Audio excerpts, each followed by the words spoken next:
नमस्ते, आदाब, सत श्री अकाल मेरे प्यारे प्यारे सोलमेट। आज का जो टॉपिक है वो है सुसाइडल थॉट हमारी इस जर्नी में क्यों आते हैं।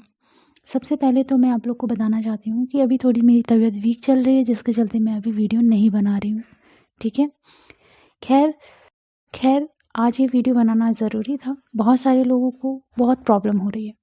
आपको मैं बताना चाहती हूँ कि अगर आपका ऑरा वीक है तो निगेटिविटी आप पर बहुत ज़्यादा अटैक करेगी। इसलिए आपको ये ध्यान रखना होगा कि आपको लो वाइब्रेशन एनर्जी वालों से बहुत कम कांटेक्ट रखना चाहिए, ज़्यादा नहीं।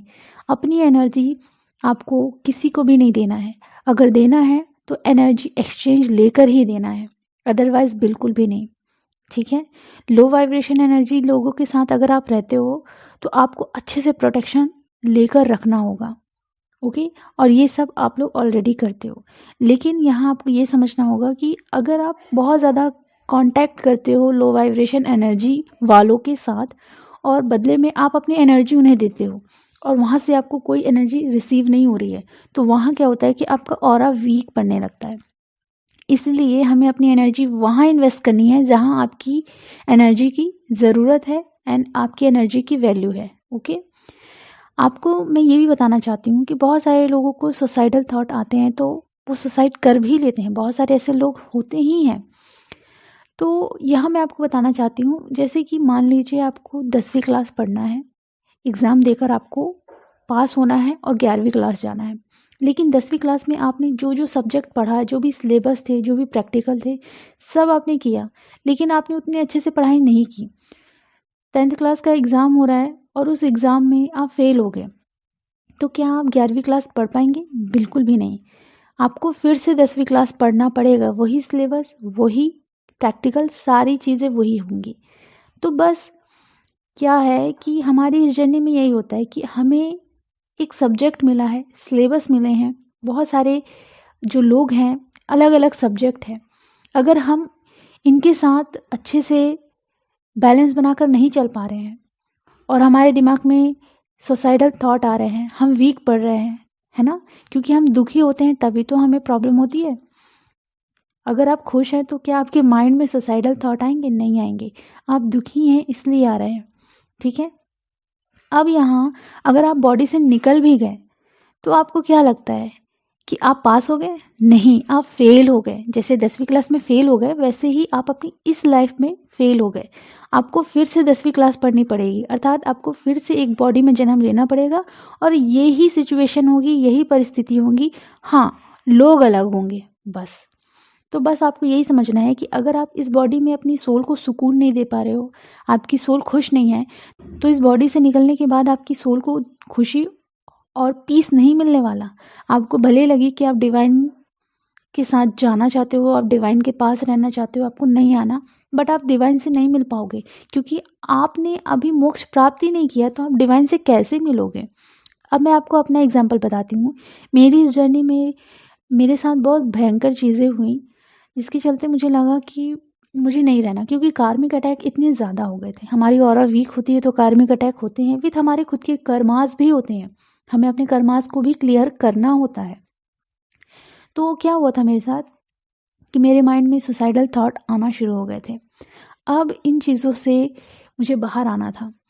ठीक है, डिवाइन ने एकदम से मुझे मैसेज भेजा, डाउनलोड हुआ कि अगर आप इस बॉडी में अपनी सोल को खुश नहीं रख पा रहे हो तो इस बॉडी से निकलने के बाद वो दुख, वो एंजाइटी, वो तकलीफ आपकी सोल के साथ ही जाएगी, क्योंकि बॉडी को एक्सपीरियंस नहीं हो रहे हैं, सोल को एक्सपीरियंस हो रहे हैं ना। तो सोल तो इस बॉडी में खुश है ही नहीं, तो निकलने के बाद कैसे खुश रहेगी, बोलो। और दोबारा आकर आपको यही बर्थ वापस आपको मिलेगा, मतलब यही सब्जेक्ट आपको फिर से पढ़ना पड़ेगा, मतलब 10वीं क्लास आपको फिर से पढ़नी पड़ेगी। तो आपकी लाइफ में वही सिचुएशन होगी जो इस बर्थ में है। तो इससे अच्छा ये है ना कि हम 10वीं क्लास को अच्छे से पढ़ लें, मतलब इस बर्थ में हम अपनी इस लाइफ को अच्छे से जी लें, 100% हर सब्जेक्ट में लेकर आ जाएं और ग्रो करें।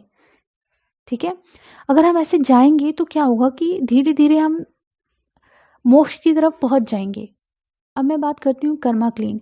जी हाँ दोस्तों, कर्मा क्लीन करना बेहद ज़रूरी होता है। अगर आपकी लाइफ में कोई ऐसे लोग आ रहे हैं जो बहुत ज़्यादा आप पर अटैक कर रहे हैं, तो कहीं ना कहीं आपने उनके साथ किया था, बुरा किया था, तभी ऐसा हो रहा है। अब इस सिचुएशन में आपको क्या करना है? कर्मा क्लियर करना है। तो मैं भी एक कर्मा क्लियर साधना करती हूँ, और उससे क्या है, बेनिफिट होते हैं। मैंने कई लोगों को अपने इनर वर्क के ये कोर्सेज दिए हैं। आप कर्मा क्लीन करना चाहते हैं तो ये कोर्सेज आप मुझसे ले सकते हैं, ठीक है। बहुत कम एनर्जी एक्सचेंज के साथ मैं देती हूँ, ताकि आप लोग जल्दी से जल्दी अपनी जर्नी को कंप्लीट करें और पीस में आ सके। इस जर्नी में ना, जर्नी को कंप्लीट करने का मतलब क्या होता है ये मैं आपको बताती हूँ। पीस में आना, सुकून में आ जाना, खुद के साथ कंप्लीट फील करना, यही इस जर्नी का मेन पर्पस होता है, ठीक है। तो आपकी जर्नी तभी कंप्लीट होगी जब आप पीस में आ जाओगे, अनकंडीशनल लव में आ जाओगे, सुकून आप महसूस करने लगोगे। और अगर नहीं कर रहे हो तो समझना अभी आप अपनी जर्नी में बहुत पीछे हो, ठीक है। कर्मा क्लीन करने की जो साधना है वो इनर वर्क मुझसे आप ले सकते हो, पर्सनली आप कांटेक्ट कर सकते हो, ठीक है। अगर आप ये करते जाओगे तो आपको अलग से ही एक पॉजिटिव वाइब्रेशन महसूस होने लगेगी, ठीक है। अच्छा लगेगा आपको कि वाओ, धीरे धीरे कर्मा क्लीन हो रहे हैं, और आप नोटिस करोगे कार्मिक अटैक भी बहुत कम होने लगेंगे, ठीक। और सबसे बड़ी बात, आपको अपनी एनर्जी बिना एनर्जी एक्सचेंज के किसी को नहीं देनी है। क्योंकि अगर आप ऐसा कर रहे हो, बिना एनर्जी एक्सचेंज के आप किसी को एनर्जी दे रहे हो, तो कहीं ना कहीं आप अपने ऑरा को डैमेज कर रहे हो, ठीक है। विथ कहीं ना कहीं आप अपने डीएम एनर्जी को लूज कर रहे हो, अपने अंदर के डीएम एनर्जी को लूज कर रहे हो। ऐसा नहीं करना है आपको, ओके। और रही बात सुसाइडल थॉट की, तो डिवाइन पर ट्रस्ट रखें। अगर कार्मिक अटैक हो रहे हैं तो समझने की कोशिश करें कि यहाँ आपकी कर्मा भी क्लीन हो रहे हैं, एंड सेकंड, आपका ऑरा वीक है इसलिए इतना ज़्यादा हो रहा है। क्योंकि अगर आपका ऑरा वीक है तो गारंटी देती हूँ मैं कि बहुत ज़्यादा कार्मिक अटैक आपके ऊपर होंगे ही होंगे। निगेटिव एनर्जी अटैक इसलिए तो करती है कि आपका ऑरा वीक रहता है, तभी तो वो करती है। अगर आपके दिमाग में सुसाइडल थॉट भी आ रहा है ना कि मुझे इस बॉडी से निकल जाना है, अपने डिवाइन के साथ रहना है, तो आप अपने डिवाइन तक नहीं पहुंच पाओगे, क्योंकि आपने अभी मोक्ष प्राप्त नहीं किया है, ठीक है। सेकंड, आपको ये बताना चाहती हूँ कि ये जो थॉट हैं ये इसलिए आते हैं क्योंकि निगेटिविटी बहुत ज़्यादा घेर लेती है, और बहुत सारे लोग सुसाइड इसलिए कर लेते हैं क्योंकि निगेटिविटी बहुत ज़्यादा हावी हो जाती है उनके ऊपर। तो इस दौरान आपको समझना होगा कि आपका ऑरा वीक है। हवन करिए, हवन कीजिए, अच्छे से प्रोटेक्शन लीजिए, देवी कवच लीजिए, ठीक है। और कोशिश कीजिए कि झगड़ों में ना पड़े, आप साइड रहें, बिल्कुल साइड रहें, ठीक है। आपको किसी से अटैचमेंट नहीं रखना है, आपको बस अपने कर्म करना है। थोड़ा बाहर निकलने की कोशिश करें, ठीक है। मास्क लगाएं, बाहर निकलें। छोटे छोटे बच्चे घूमते रहते हैं, उनके साथ एंजॉय करें, ठीक है।